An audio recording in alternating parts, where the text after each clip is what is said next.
మఠం కాని మఠం. చందమామ కథ. పూర్వం ఒక గొప్ప సుల్తాన్ ఉండేవాడు. ఆయన పరిపాలనలో రాజ్యం ఎంతో సంపన్నంగా ఉండేది. ప్రజల నుంచి, వర్తకుల నుంచి పన్నుల రూపంలో ఖజానాకు కోట్ల కొద్దీ మొహరీలు చేరాయి. అందుచేత సుల్తాను ఎక్కడెక్కడి నుంచో గొప్ప గొప్ప శిల్పులను రప్పించి అపురూపమైన మహల్ ఒకటి కట్టించి దాని నిండా నవరత్నాలు పొదిగించాడు. ఆ మహల్ ఖ్యాతి, సుల్తాన్ కీర్తి దేశ దేశాలా వ్యాపించాయి. మహల్ నిర్మాణం చూసి ఆనందించడానికి దూరదేశాల నుంచి యాత్రికులు తీర్థ ప్రజగా వచ్చేవారు. కవులు మహల్ సౌందర్యాన్ని వర్ణిస్తూ పద్యాలు రాశారు. చిన్న చిన్న రాజులు దానిలోని శిల్పాలను, రచనా విధానాన్ని అనుకరిస్తూ చిన్న సైజు భవనాలు నిర్మించ ప్రయత్నించారు. ఇలాంటి అనుకరణలు జాస్తి అయిన కొద్దీ అసలు భవనం ఖ్యాతి మరింత హెచ్చింది. మహల్ నిర్మాణం పూర్తయినాక దానిని కట్టించిన సుల్తాను 20 ఏళ్లు జీవించాడు. ఆ భవనంలో జీవించిన ప్రతి గడియ ఆయనకు స్వర్గంలో ఉన్నంత సంతృప్తి ఇచ్చింది. చివరికి ఆయన ఆఖరి క్షణంలో తన కొడుకుని పిలిచి, నాయనా, నా సర్వశక్తులు దారిపోసి ఈ మహల్ కట్టించాను. దీని ద్వారానే నా జన్మ సార్థకమైంది.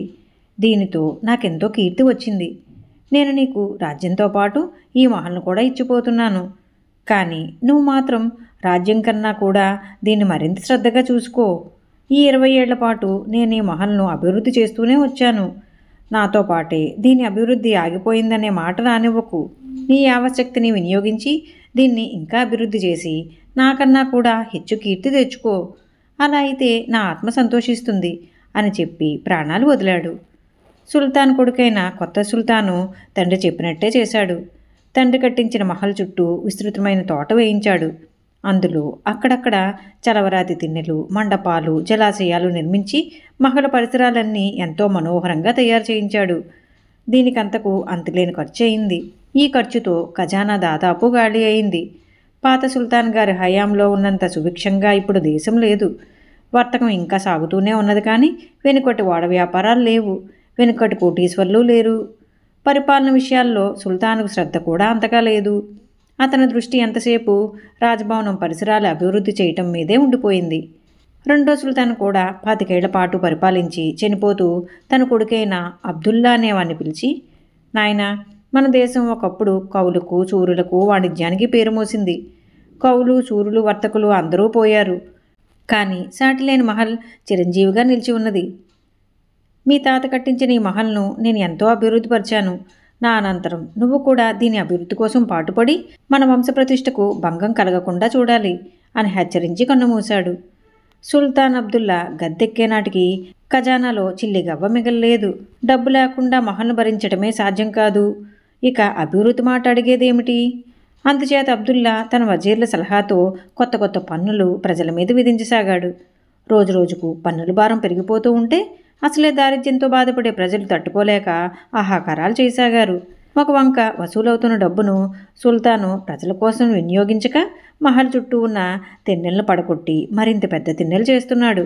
జలాశయాలను పూడ్పించి కొత్తవి నిర్మిస్తున్నాడు. దేశంలో అరాచక పరిస్థితి ఏర్పడింది. ఈ సమయంలో ఆ దేశానికి ఎక్కడి నుంచో ఒక ఫకీరు వచ్చాడు.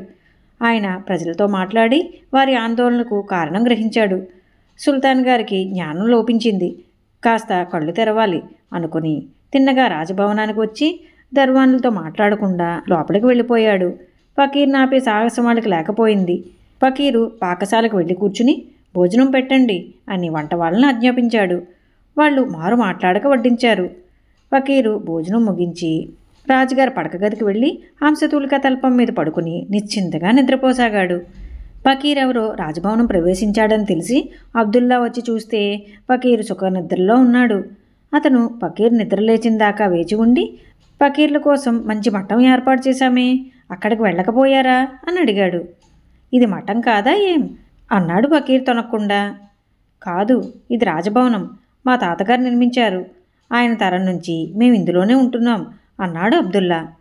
మీ తాతగారు ఇందులో ఎంతకాలం ఉన్నారు అని ఫకీర్ అడిగాడు. 20 సంవత్సరాలు అన్నాడు అబ్దుల్లా. మీ తండ్రి గారు అని ఫకీర్ మళ్ళీ అడిగాడు. 50 సంవత్సరాలు అన్నాడు అబ్దుల్లా. నువ్వెంతకాలంగా ఉంటున్నావు అని ఫకీర్ అడిగాడు. నేను పుట్టినప్పటి నుంచి ఇందులోనే ఉంటున్నాను అన్నాడు అబ్దుల్లా. ఇప్పుడు నీ వయసు ఎంత బాబు అన్నాడు ఫకీరు. 30 ఏళ్ళు అన్నాడు అబ్దుల్లా. పూర్ణాయుర్దాయం ఉంటే ఇంకో 70 ఏళ్ళు ఇందులో ఉంటావన్నమాట. ఈ మాత్రానికే ఇది మఠం కాదంటావేం? ఈ మఠం కోసం ప్రజలందరినీ పన్నులతో పీడించుకు తింటున్నావా? ఎంత తప్పు అంటూ ఫకీర్ లేచి వెళ్ళిపోయాడు. అబ్దుల్లాకు జ్ఞానోదయమై ప్రజల క్షేమం కోరి పరిపాలించడం ప్రారంభించాడు. ఈ కథ మీకు నచ్చినట్లయితే లైక్ చేయండి, షేర్ చేయండి. మరిన్ని మంచి కథల కోసం మా సంపత్ ఛానల్ని సబ్స్క్రైబ్ చేసుకోండి.